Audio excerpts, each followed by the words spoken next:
এই সিনেমাটি ২০০৯ সালে রিলিজ হলেও আজও এটি অন্যতম সেরা বলিউড হরর সিনেমা হিসেবে বিবেচিত হয়। এর কাহিনী অন্য যেকোনো সাধারণ হরর সিনেমার তুলনায় একেবারে ভিন্ন ও চমকপ্রদ। আজ আমি আপনাদের এই সিনেমার বিস্তারিত ব্যাখ্যা দিব। তবে তার আগে যদি আপনি আমার চ্যানেলে নতুন হয়ে থাকেন তাহলে নিচে থাকা সাবস্ক্রাইব বাটনে ক্লিক করুন, লাইক আর কমেন্টস করে আমাদের সঙ্গেই থাকুন, কারণ সামনে আরও অনেক রোমাঞ্চকর ভিডিও আসছে। যারা আগেই সাবস্ক্রাইব করেছেন তাদের জন্য রইল আন্তরিক ধন্যবাদ। এবার সিনেমায় আসা যাক। সিনেমার শুরুতেই আমরা একটি পরিবারকে দেখতে পাই। প্রথমেই আমরা দেখি পরিবারের ছোট ছেলে মনোহরকে, যিনি পেশায় একজন সিভিল ইঞ্জিনিয়ার। এরপর আমরা দেখি তার স্ত্রী প্রিয়াকে। এরপর এক এক করে পরিবারের আরও সদস্যদের দেখা যায়। মনোহরের বড় ভাই মনোজ, তার স্ত্রী, তাদের এক মেয়ে ও এক ছেলে, তারপর তাদের মা। তাছাড়া রয়েছে মনোহরের ছোট বোন, যাকে পরিবারের সবাই খুব ভালোবাসে। এই পুরো পরিবারটি একসঙ্গে একটি নতুন ফ্ল্যাটে ওঠে, যা ১৩তম তলায় অবস্থিত, ফ্ল্যাট নাম্বার 13B। নতুন ফ্ল্যাটে উঠে সবাই খুব খুশি, কারণ মনোহর ও মনোজ অনেক চেষ্টার পর লোন করে একটা বাড়ি কিনেছে, যেটার লোন তাদেরকে আগামী ২০ বছর ধরে পরিশোধ করতে হবে। এরপর আমরা দেখি মনোহর চা খাচ্ছে, কিন্তু তিনি বুঝতে পারেন যে চাটা দুধ দিয়ে নয়, বরং গুঁড়ো দুধ দিয়ে বানানো হয়েছে। প্রিয়া তখন বলে এই ফ্ল্যাটে ওঠার পর থেকেই দুধ নষ্ট হয়ে যাচ্ছে, তাই গুঁড়ো দুধ দিয়ে চা বানানো হচ্ছে। মনোহরের মা এতে বিরক্ত হয়ে বলেন দুধের এমন আচরণকে অশুভ লক্ষণ মনে করা হয়, কিন্তু মনোজ ও মনোহর তাকে বোঝায় এত কষ্ট করে এই বাড়ি কেনা হয়েছে, এখন এইসব নিয়ে বেশি ভাবার মানেই নেই। এরপর মনোহরের ভাগ্নে মনোহরের মোবাইল দিয়ে ছবি তুলতে গেলে মনোহর তাকে বকা দেয়, কারণ এটা তার নতুন কেনা দামি মোবাইল। এ সময় মনোজ দেখেন পূজার ঘরের দেবতার ছবি মেঝেতে পড়ে আছে। তিনি বলেন যত তাড়াতাড়ি সম্ভব ছবিগুলো দেওয়ালে টাঙিয়ে দিতে, বলেই তিনি কাজে চলে যান। এরপর মনোহর লিফটে ওঠে, কিন্তু লক্ষ্য করে লিফটের বোতাম ঠিকমতো কাজ করছে না। সে বারবার চেষ্টা করে, কিন্তু লিফট যেন একই জায়গায় আটকে আছে। তারপর তার দেখা হয় একজন অন্ধ বৃদ্ধের সাথে, যার সাথে সবসময় একটি কুকুর থাকে। বৃদ্ধ লোকটির সাথে মনোহরের পরিচয় হয় এবং একসময় তাকে তাদের নতুন ফ্ল্যাটে আসার আমন্ত্রণ জানায়। এরপর সে সিঁড়ি বেয়ে নিচে নামতে থাকে, কিন্তু বৃদ্ধ লোকটি লিফটে উঠতে লিফটটা ঠিকঠাক কাজ করতে শুরু করে। মনোহরও ব্যাপারটা লক্ষ্য করে। এখন যেহেতু সে ১০ তলায় ছিল, তাই সে আবার লিফটে ওঠে, কিন্তু এবারও লিফট আগের মতোই আচরণ করে। তো সে সিঁড়ি বেয়েই নেমে যায়। কাজে গিয়ে মনোহরকে তার কলিগ তার নতুন বাড়ি সম্পর্কে জানতে চাচ্ছিল। সে সময় সে তার নতুন ফোনটিও দেখতে চায়। সে বলে এই ফোনটি ফেরত দিয়ে দাও, কারণ এই ফোনের ক্যামেরা ভালো না। মনোহরও দেখে যে সকালে তার ভাতিজা যে ছবি তুলেছিল তার মুখটি একেবারেই মচড়ানো। এবার সে আরও একটি নিজের ছবি তোলে, তবে সেই ছবিটি একেবারেই ঠিকঠাক ছিল। তাই সে তার কলিগকে বলে মোবাইলে কোনো সমস্যা নেই, আমার ভাতিজা হয়তো ছবি তোলার সময় মোবাইলটি নড়াচড়া করেছিল। এদিকে মনোহরের মা ও প্রিয়া টিভি দেখতে বসেছে। বেলা ১টার সময় তাদের একটা প্রিয় সিরিয়াল রয়েছে, কিন্তু একটা বাজতেই দেখা যায় ১৩ নম্বর চ্যানেলের পর এসে রিমোট কাজ করা বন্ধ করে দিয়েছে। তো সেখানে নতুন একটি সিরিয়ালের শুরু হয়, যার নাম সব খারিয়াত, মানে সব ঠিকঠাক। তো তারা বাধ্য হয়ে সেটিই দেখতে শুরু করে। আশ্চর্যজনকভাবে দেখা যায় ওই সিরিয়ালে ততজনই মেম্বার আছে যতজন মেম্বার মনোহরের পরিবারেও রয়েছে, এবং একই রকম, যারা নতুন বাড়িতে উঠেছে। সন্ধ্যায় মনোহর একগুচ্ছ বেলুন নিয়ে বাড়ি ফিরে, কিন্তু লিফটে উঠতেই দেখা যায় লিফট তখনও কাজ করছে না। বাধ্য হয়ে সে সিঁড়ি বেয়ে উপরে উঠে আসে, আর রুমে প্রবেশ করেই দেখে পুজোর ঘরের ছবিগুলো এখনো টাঙানো হয়নি। প্রিয়া বলে দেয়ালে পেরেক বসানো যাচ্ছে না। এবার মনোহর নিজেই হাতুড়ি নিয়ে পেরেক ঠোকা শুরু করে, কিন্তু অনেক চেষ্টা করেও সে পারছিল না। এক সময় হাতুড়ের আঘাত তার আঙুলে লাগে এবং সে আহত হয়। তার মা রেগে যান এবং বলেন এখন বিশ্রাম নাও, এসব পরে হবে।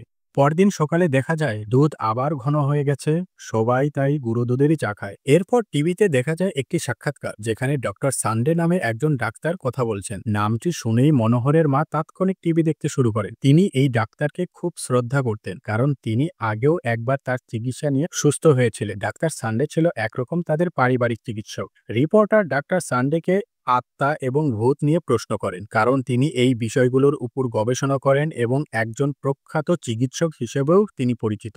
ডাক্তার বলেন যেমন ঈশ্বরের অস্তিত্ব আছে, ঠিক তেমনি তার বিপরীত শক্তিরও অস্তিত্ব থাকা উচিত। যদি জীবন থেকে মৃত্যু হয়, তবে মৃত্যুর পরেও কিছু না কিছু থেকে যাওয়া অস্বাভাবিক নয়। তবে এটা আমার নিজস্ব মত, অন্য কেউ এমনটাই বিশ্বাস করতে হবে তেমনটা নয়। এইদিকে ছোট ছেলেটা আবারও চুপি চুপি মনোহরের ফোন নিয়ে এক এক করে সবার ছবি তোলে। তবে সব ছবি ঠিকঠাক দেখালেও মনোহরের ছবি আবারও ওই একই রকম দেখায়। এবার মনোহর নিজেও বিষয়টা নিয়ে সন্দিহান হয়ে পড়ে। এরপর আমরা দেখতে পাই মনোহর একজন টেকনিশিয়ানকে পাঠিয়েছেন পূজা রুমে ড্রিল করার জন্য, কিন্তু ড্রিল মেশিনটি চালু করার সাথে সাথেই সেই ইলেকট্রিশিয়ান শক খেয়ে পড়ে যায়। একটু পরে তার জ্ঞান ফিরে আসলে সে জানায় সে আগেও অনেকবার শক খেয়েছে, তবে সেগুলো এত ভয়াবহ ছিল না। সে অসুস্থতা বোধ করার কারণে এখান থেকে চলে যায়। এদিকে টিভি সিরিয়ালে দেখানো হয় ছোট ছেলেটি বুঝতে পারছে বাড়িতে কিছু একটা অস্বাভাবিক হচ্ছে। তিনি কাউকে বলতে সাহস পাচ্ছেন না, কারণ বললে তারা হয়তো এই বাড়ি থেকে চলে যেতে পারে। এই সময় ওই সিরিয়ালের বড় ভাই এসে ছোট ভাইকে মিষ্টি খাওয়ায় আর বলে তার পদোন্নতি হয়েছে আর তার বেতন 10,000 টাকা বেড়েছে। বলেন এখন ঘরের লোন 20 বছরে নয় 16 বছরের মধ্যেই পরিশোধ করা যাবে। আর যেমনটা আমরা দেখে আসছি সিরিয়ালে যেমনটা হয় তাদের সাথেও ঠিক তেমনটাই ঘটে, অর্থাৎ সিরিয়ালটা যেন তাদের ভবিষ্যৎ বলে দিচ্ছে। পরদিন মনোহরের ছোট বোন কলেজে যাচ্ছিল। সে কিছুটা টেনশনে ছিল, কারণ আজ তার রেজাল্ট বের হবার কথা আর তাকে সন্ধ্যায় পরিবারের সঙ্গে একটি বিয়েতেও যেতে হবে। সকলে বেরিয়ে যাওয়ার পর মনোজ একা একা ছিল। ঠিক তখন দরজায় বেল বেজে ওঠে। দরজা খুলতেই সে দেখতে পায় সেই অন্ধ বৃদ্ধ লোকটি এসেছে, যাকে রাতে খাওয়ার জন্য সে নিজেই আমন্ত্রণ জানিয়েছিল। মনোহর বৃদ্ধের কাছে ক্ষমা চায় এবং তাকে ভেতরে আসতে বলে। বৃদ্ধ লোকটি ঘরে পা রাখতেই তার কুকুরটি অদ্ভুতভাবে ঘেউ ঘেউ করতে থাকে এবং আচমকা ভয় পেয়ে শিকল ছিঁড়ে বেরিয়ে যায়। বৃদ্ধ বলে এই কুকুরটা নিশ্চয়ই কিছু একটা দেখেছে যেটা মানুষ দেখে না, আর তার কারণেই ও এত ভয় পেয়েছে। মনোহর লক্ষ্য করছিল যে কুকুরটি তার ঘরের ভেতরে পা ফেলছিল না। সে এটি পরীক্ষা করতে চায়। প্রথমে ঘরের বাইরে দাঁড়িয়ে নিজের ছবি তুলে, সব ঠিকঠাক। এরপর ঘরের ভেতরে ঢুকে ছবি তুলে ছবিটি হয়ে যায় একেবারে বিকৃত। তখনই মনোহর নিশ্চিত হয় এই বাড়িতে কিছু একটা অস্বাভাবিক ঘটছে। সে বিভ্রান্ত হয়ে টিভির সামনে ছোপায় বসে পড়ে। হঠাৎ টিভিটি আবার নিজে থেকেই চালু হয় এবং সেই সাব ক্যারিয়ার সিরিয়ালটি দেখতে শুরু করে। সিরিয়ালটিতে আগের পর্বে কিছু ঘটনা রিক্যাপ দেখানো হয়। মনোহর মনে করে আরে এগুলো তো আমাদের সাথেও ঘটেছে। মনোহরের কিছুটা অস্বাভাবিক লাগে যখন দেখে সিরিয়ালের ছোট ভাইয়ের চরিত্রের হাতে ও কপালে যেখানে ব্যান্ডেজ আছে ঠিক একই ব্যান্ডেজ সেখানে সেখানে তারও রয়েছে। এবার দেখানো হয় পর্দার ছোট বোন পাশ করেছে। সাথে সাথে বাস্তবেও মনোহরের বোন এসে জানায় যে সে পাশ করেছে। পরের দৃশ্যে দেখানো হয় ছোট ভাইয়ের স্ত্রী গর্ভবতী হয়েছে। মনোহর পুরোপুরি হতবাক হয়ে যায়। পরের দিন সে প্রিয়াকে ডাক্তারের কাছে নিয়মিত চেক আপ করতে বলে। রিপোর্ট আসার পর দেখা যায় প্রিয়া সত্যি গর্ভবতী। সে খুশি হয়ে কাজের সাইড থেকে বাড়িতে ফিরে বিল্ডিং এর নিচে আসতে সে ওই অন্ধ বৃদ্ধকে দেখতে পায়। সে তার সাথে লিফটে ওঠে। এবার দেখা যায় লিফট ঠিকঠাক কাজ করছে। মনোহর খুব যত্ন নিয়ে প্রিয়ার খেয়াল রাখতে শুরু করে। পুরো পরিবার আনন্দে ডুবে যায়। তবে মনোহরের মনে একটা সন্দেহ থেকেই যায় ওই সিরিয়ালটা নিয়ে। তো একবার মনোহর পরিকল্পনা করে ঘরের ডিশ লাইনটা কেটে দিবে, আর এটা শোনা মাত্রই তার বউ, ভাবি, মা পারে তো সেখানেই তাকে উত্তম মাধ্যম দিতে শুরু করে। এইদিকে বাড়ির মেয়েরা এখন রীতিমতো সেই সিরিয়ালের ভক্ত হয়ে উঠেছে। কিন্তু সিরিয়ালে এবার দেখানো হচ্ছে ছোট ভাইয়ের স্ত্রী সিঁড়ি থেকে পড়ে গিয়ে পেটে আঘাত পায়। মনোহরের মনে প্রশ্ন জাগে যদি প্রিয়ার সাথেও এমন কিছু একটা ঘটে। ঠিক তখনই রান্নাঘর থেকে প্রিয়ার আর্তনাদ ভেসে আসে। মনোহর ছুটে যায় সেখানে। সে দেখে প্রিয়া অজ্ঞান হয়ে পড়ে আছে, তার গোপনাঙ্গ থেকে রক্ত ঝরছে। দুর্ঘটনার কারণ রান্নাঘরের কুকার ফেটে গিয়েছিল আর সেই বিস্ফোরণের ফলে প্রিয়া গুরুতর আহত হয়েছে। মনোহর দেরি না করে প্রিয়াকে সঙ্গে সঙ্গে হাসপাতালের উদ্দেশ্যে নিয়ে যেতে থাকে। ঠিক তখনই সিরিয়ালে দেখা যায় আহত মেয়েটির স্বামী ডাক্তারকে জিজ্ঞাসা করছে তার স্ত্রীর সন্তানের কি হয়েছে। মনোহরও সেটা শোনার জন্য থমকে দাঁড়ায়, কিন্তু সিরিয়ালটির পর্ব সেখানেই শেষ হয়ে যায়। এরপর মনোহর প্রিয়াকে হাসপাতালে ভর্তি করে। একদিন কেটে যায়, কিন্তু প্রিয়ার অবস্থার কোনো উন্নতি হচ্ছে না। মনোহরের তখন হঠাৎ ওই সিরিয়ালের কথা মনে পড়ে। সে হাসপাতালের টিভি রুমে যায়, কিন্তু সেই টিভি খারাপ ছিল। তাই সে এবার বাড়ি চলে আসে আর সে সময় মতো সেটি দেখতে শুরু করে। সেখানে ডাক্তার সরি বলার সাথে সাথে মনোহর মেঝেতে বসে পড়ে, কিন্তু পরেই শুনে তার সন্তান নষ্ট হয়েছে কিন্তু তার স্ত্রী বেঁচে আছে। এটা শুনে মনোহর অনেকটাই সান্ত্বনা পায়। মনোহর প্রিয়ার কাছে যায় আর তাকে সান্ত্বনা দেয়, বলে তুমি আছো, এটাই সবচেয়ে বড়। মনোহরের মাথায় এবার আসে এই সিরিয়াল তো কেউ না কেউ বানাচ্ছে। যদি সেই নির্মাতার সঙ্গে কথা বলা যায় তাহলে হয়তো জানা যাবে এই সিরিয়াল কেন আমাদের ভবিষ্যৎবাণী বলে দিচ্ছে। এই চিন্তা চিন্তা থেকেই মনোহর পৌঁছে যায় সিরিয়ালের সেটে, কিন্তু সেখানে যা দেখে তা দেখে সে একেবারেই হতবাক হয়ে যায়। সব খেরিয়াত নামটা ঠিক থাকলেও সেটটি ছিল একটি লাইভ টেলিকাস্ট, পুরোটাই সাজানো। দারোয়ানকে জিজ্ঞাসা করলে সেও বলে এই অনুষ্ঠানটাই বেলা 1টার সময় প্রতিদিন হয়। মনোহর সেখান থেকে বেরিয়ে একটি টিভি শোরুমে যায়। সেখানে গিয়ে সেই চ্যানেল অন করতেই দেখে সেখানে লাইভ টেলিকাস্টই হচ্ছে, যেটা সে কিছুক্ষণ আগে সেখানে দেখে এসেছে। সে নিজেই যখন ওই চ্যানেলটিকে পাচ্ছিল না, তখন বাড়িতে তার মাকে ফোন করে। তার মা বলে সে ওই সিরিয়ালটিই দেখছে। এবার মনোহর কনফার্ম হয় যে এই সব ঘটনা কেবল তাদের বাড়ির ভেতরেই হচ্ছে। এই সব কথা সে তার পুরনো বন্ধু শিবাকে বলে, যে একজন পুলিশ অফিসার। কিন্তু শিবা প্রথমে বিশ্বাসই করতে চায় না, বরং হাসতে থাকে। মনোহর সিরিয়াসলি বলে, আমি তোমার কাছে মিথ্যা বলছি না, এটা আমার সাথে সত্যিই ঘটছে। শিবা তখন মনোহরের কথায় বিশ্বাস করে এবং তার সঙ্গে বাড়িতে চলে আসে। ঠিক তখনই টিভিতে সিরিয়ালটি চলছিল। তারাও সিরিয়ালটি দেখার বাহানায় পাশেই বসে পড়ে। ইন্টারেস্টিং বিষয়, সিরিয়ালটিতেও ওই ছোট ভাইয়ের এক বন্ধু ঘরে আসতে দেখা যায়। সেও পুলিশ অফিসার ছিল, আর সে ঘরে ঢোকার সময় যা যা করছিল কিছুক্ষণ আগে মনোহরের বন্ধুও তাই করেছিল। সিরিয়ালের ওই পুলিশ বন্ধুর কাছে ফোন আসলে সে জানতে পারে তার বাড়ির গ্যাস সিলিন্ডার বিস্ফোরণ হয়ে তার স্ত্রী গুরুতর আহত অবস্থায় এখন হাসপাতালে আছে। মনোহর শিবাকে দ্রুত বাড়িতে ফোন করতে বলে। দেখা যায় শিবার স্ত্রী গ্যাস চালু করতেই যাচ্ছিল, কিন্তু সেই সময় তাকে ঘর থেকে বাইরে বের হতে বলে। এদিকে শিবা ও মনোহর দুজনেই শিবার বাড়িতে পৌঁছায়। এবার মনোহরের সাথে শিবাও এই কাহিনীর সাথে ফেসে গেছে।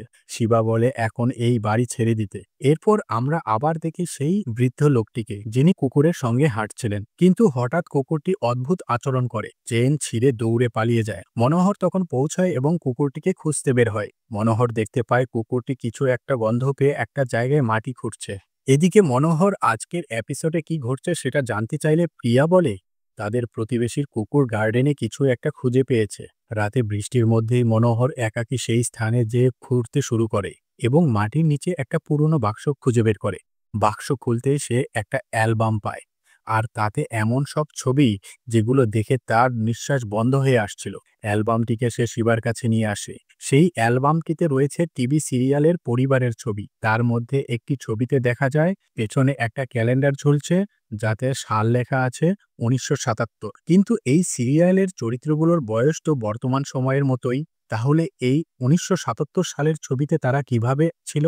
এবার মনোহরের মনে আসে ডক্টর সেনদের কথা। সে বলেছিলেন মৃত্যুর পরেও আত্মা রয়ে যেতে পারে। এখন মনোহর এবং শিব পুরো ঘটনা বিশ্লেষণ জানতে ডক্টর সিন্ডের কাছে যায়।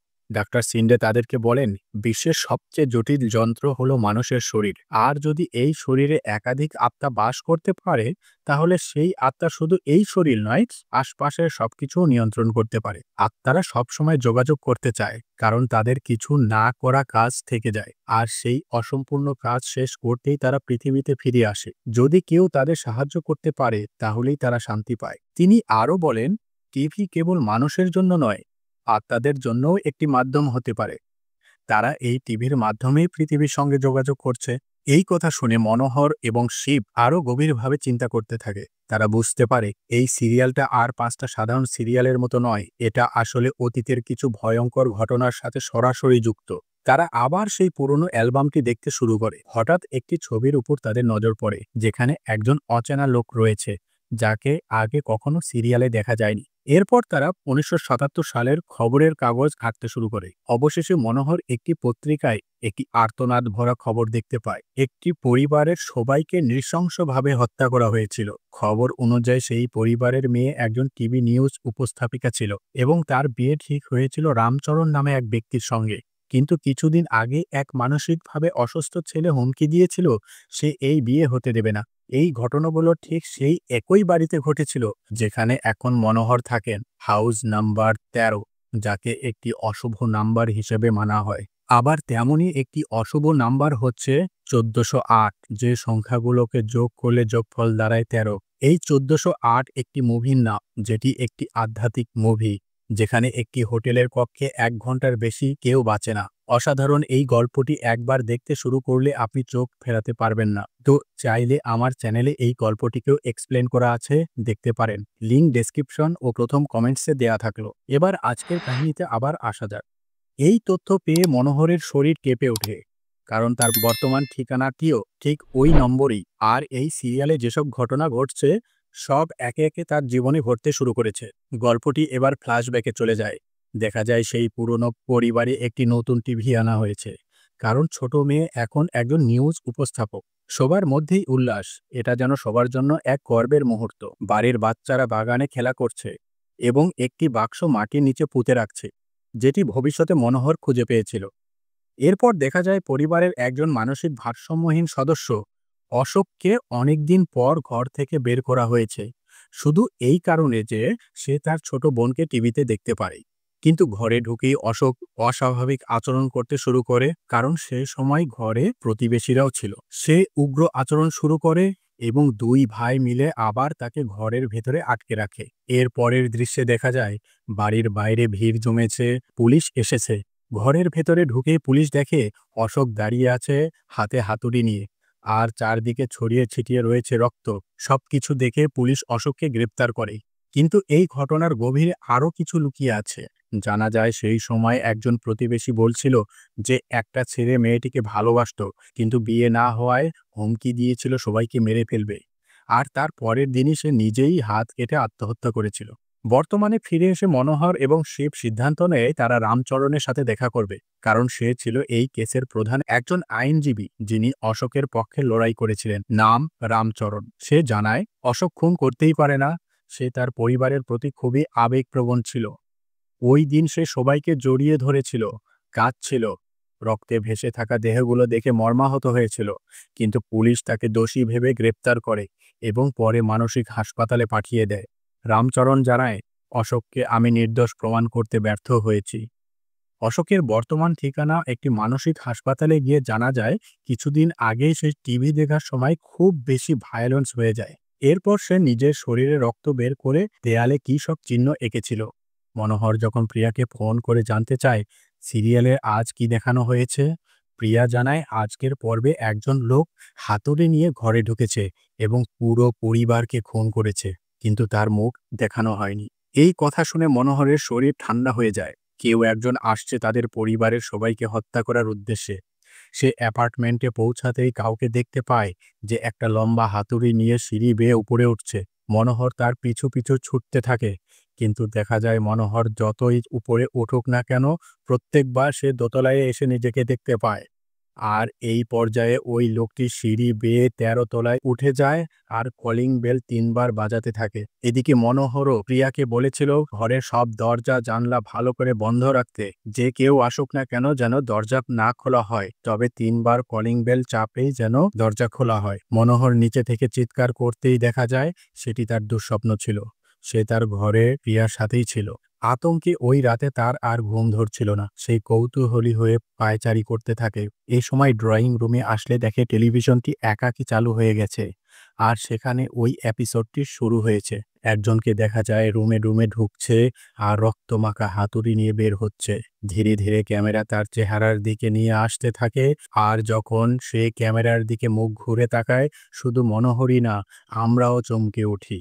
সে ওই মুহূর্তেই ওই ফ্ল্যাট থেকে বেরিয়ে পুলিশ অফিসার শিবাকে নিয়ে ডক্টর শিন্ডের কাছে গিয়ে সবকিছু খুলে বলে। মনোহর নিজেই অনুরোধ করে, আমার কারণে আমার পরিবার বিপদের মুখে পড়তে যাচ্ছে।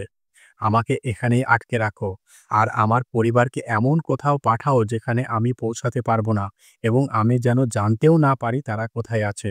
ডক্টর শিন্ডে এবং শিব তার কথা মেনে নেয়। তাকে একটি নিরাপদ কক্ষে তালাবদ্ধ করে রাখা হয়। শিব যেন সব সময় তার পাশেই থাকে এবং যত কিছুই হোক না কেন তাকে যেন ঘর হতে বের হতে দেওয়া না হয়। ডক্টর শিন্ডে মনোহরের পরিবারের জন্য বিমান টিকিট বুক করে তাদের বাড়ির উদ্দেশ্যে বেরিয়ে পড়ে। মনোহর যখন ঘরের ভিতরে একা ঘুরছিল, তখন সে জানালার বাইরে তাকিয়ে দেখে বাইরে একটি বড় হাতুড়ি রয়েছে, যেটা ধরে সে নিজেকে ওই সিরিয়ালের মধ্যে দেখতে পেয়েছিল। কিন্তু রক্তমাখা হাতুড়িটি ছিল ছোট। তার মানে সে নয়, বরং অন্য কেউ তার পরিবারের ক্ষতি করতে চাইছে। মনোহর এবার সবকিছু বুঝতে শুরু করে। সে জোরে জোরে চিৎকার করে শিবকে দরজা খুলতে বলে, কিন্তু শিব তো তাকে বাইরে যেতে দেয় না। এইদিকে আমরা দেখি ডাক্তার সিন্ডে মনোহরের পরিবারের সাথে দেখা করতে গিয়েছে। প্রিয়াকে তিনি টিকিট দেন এবং বলেন তোমাদের সবাইকে আগামীকাল দিল্লি যেতে হবে। মনোহর নিজেই এই ব্যবস্থা করতে বলেছে। প্রিয়া বিভ্রান্ত হয়ে পড়ে। সে কিছুই বুঝতে পারছিল না। সে ডক্টর সিন্ডেকে ঘরের ভেতরে নিয়ে আসে এবং পানি আনতে যায়।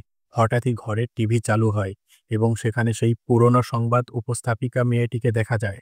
সে বলতে শুরু করে ৩০ বছর আগে একজন মেয়েকে, যিনি একজন টিভি রিপোর্টার ছিলেন, তার পুরো পরিবারকে হাতুড়ি দিয়ে খুন করা হয়েছিল। আর এই অপরাধের দায়ে তার ভাইকে জেলে পাঠানো হয়েছিল।